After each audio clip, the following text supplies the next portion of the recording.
अस्सलाम वालेकुम, कैसे हैं आप सब। उम्मीद करती हूँ सब खैरियत से होंगे। आज मैं आपके साथ शेयर करने जा रही हूँ ईद स्पेशल शीर खुरमा, जो बनाने में नहायत ही आसान है। इंस्टेंट ये शीर खुरमा बन के तैयार होगा और इसका फाइनल लुक देख के आपको आइडिया हो रहा होगा कि कितना ये लजीज बना है। तो ये रेसिपी आपके लिए, तो वीडियो को पूरा वॉच करें। अगर पसंद आए तो चैनल को सब्सक्राइब कर दें। तो रेसिपी बनाना स्टार्ट करते हैं। बिस्मिल्लाहिर्रहमानिर्रहीम। तो शीर खुरमा बनाने के लिए पहले हमने लिया है 1 लीटर दूध और दूध को बॉईल कर लेना है लो टू मीडियम फ्लेम पे।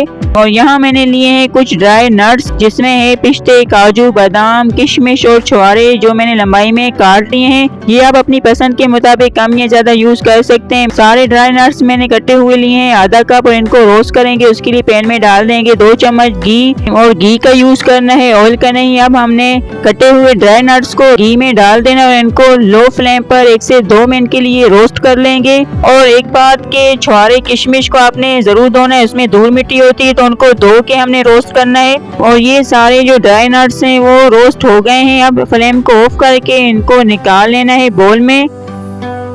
और फिर जो मैंने दूध रखा था बॉईल होने के लिए, उसमें भी बहुत ही अच्छे से बॉईल आ गए है। अब इसमें डाल देंगे चीनी, जो हमने ली है 1 कप। 1 लीटर दूध है तो 1 कप चीनी का यूज करेंगे। अगर आपको कम मीठा पसंद है तो कम चीनी भी ले सकते हैं, और चीनी की जगह आप कंडेंस मिल्क भी इसमें डाल सकते हैं, उससे भी शीर खुरमे में बहुत ही अच्छा टेस्ट आ जाता है। चीनी मिक्स हो गई, अब इसमें डाल देंगे रोस्ट किए हुए ड्राई नट्स। हाफ क्वांटिटी हम दूध में डाल देंगे और हाफ रख लेंगे अलग से शीर खुरमे की डेकोरेशन के लिए। और ड्राई नट्स इसलिए हमने पहले दूध में डाले हैं ताकि ये सॉफ्ट हो जाए। तो इनको पकने देंगे दूध में 5 से 6 मिनट के लिए। फिर ये हमने ली है सेवइयां 1 कप, और इनको हमने हाथ से इस तरह तोड़ लेना है, बारीक सा कर लेंगे।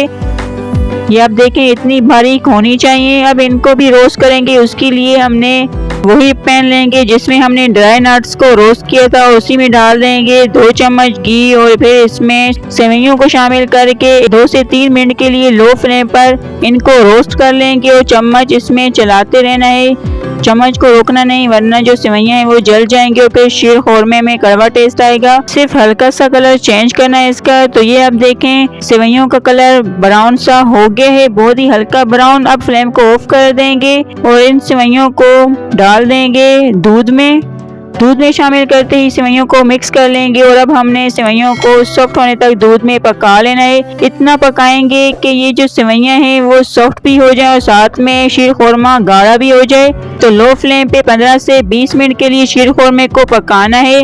जितना आप इसको ज्यादा पकाएंगे उतना ही इसमें रबड़ी जैसा बहुत ही मजे का टेस्ट आएगा। ये शीर खुरमा हमारा तैयार हो गया है। अब इससे ज्यादा और गाढ़ा नहीं करेंगे, ठंडा होते ही ये थिक हो जाएगा। और इसमें अब डाल देंगे हरी इलायची का पाउडर आधा चाय का चम्मच। केवड़ा वाटर लेंगे 1 खाने का चम्मच। अगर केवड़ा वाटर हो तो डालें, नहीं हो तो स्किप कर दें। अब इनको मिक्स कर लेंगे और फ्लेम को भी ऑफ कर देना है। और ये हमारा शीर खुरमा ऑलमोस्ट रेडी है। और शीर खुरमे को अब निकाल लेंगे हम बोल में। तो आप देखें ठंडा होते ही इसमें थिकनेस आने लग गई है। अब डाल देंगे ऊपर रोस्ट किए हुए ड्राई नट्स। तो अल्हम्दुलिल्लाह ये हमारा फाइनल लुक के साथ ईद स्पेशल शीर खुरमा रेडी है। जितना आसान है बनाने में उतना ही लजीज बन के तैयार हुआ है। आप देख सकते हैं क्या ही इसका लुक आए और कलर भी परफेक्ट आए। तो आप भी इस शीर खुरमे को ईद पर बनाएं, इंशाल्लाह आपकी फैमिली में सबको ही पसंद आएगा ये शीर खुरमा। तो ज़रूर इस डिलीशियस रेसिपी को आपने ट्राई करना है। अगर पसंद आए तो वीडियो को लाइक करें, शेयर करें, चैनल को सब्सक्राइब करें। अब हम मिलते हैं न्यू वीडियो में। Thanks for watching. तब तक के लिए अल्लाह हाफिज़।